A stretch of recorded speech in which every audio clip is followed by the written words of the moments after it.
আজ আমরা ডুব দেব শাকিব খানের নতুন অ্যাকশন সিনেমা সোলজারের ভিতরে সেই অ্যাকশন স্ট্র্যাটেজি আর হিরোইজমের জগতে, যা অনেকেই ট্রেলারে দেখে কিন্তু পুরোটা বুঝতে পারেনি।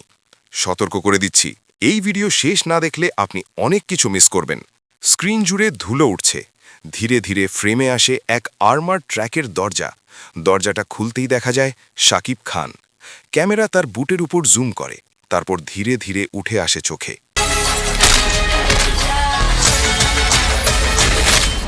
চোখ দুটো স্থির, শান্ত, কিন্তু ভেতরে যেন আগুন চাপা। চারদিকে নিস্তব্ধতা, মনে হয় পুরো শহরটা তার শ্বাস ধরে আছে। ঠিক তখনই আকাশের দিকে ছুটে যায় একটি ফ্ল্যার।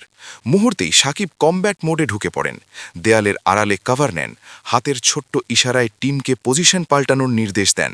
তোমার জন্য দেশ নাকি দেশের জন্য তুমি? এই প্রথম দৃশ্যই বলে দেয়, এই হিরো শুধু হিরো নয়, সে একজন ট্রেন্ড কমান্ডার। পরবর্তী দৃশ্যে দেখা যায় দলটি ধ্বংসপ্রাপ্ত শহরের সরু গলি দিয়ে এগোচ্ছে। এমন সময় ওপরে দেখা যায় শত্রুপক্ষের একটি ড্রোন চক্কর দিচ্ছে। দর্শক বুঝে ফেলে, এই মানুষটা শুধু লড়াই জানে না, টিমকে বাঁচাতে, নেতৃত্ব দিতে, জিততে জানে। ভেতরে পরিবেশ আরও ভয়ানক। মাখার ওপর ঝুলে থাকা ভাঙা বিম, চারদিকে ধোঁয়া, দম আটকে আসা বাতাস, আর প্রতিটি পদক্ষেপেই অস্থির কাঁপুনি। তারপরও শাকিব একজন আহত বেসামরিক মানুষকে খুঁজে পান।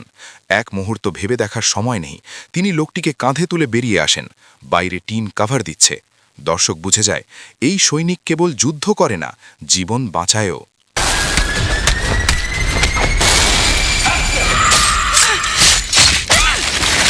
এই অ্যাকশন ফুটেজ আমাদের দেখায় চিন্তা, কৌশল, নেতৃত্ব আর মানবিকতা সবকিছুর মিশেলে তৈরি হয়েছে সোলজার।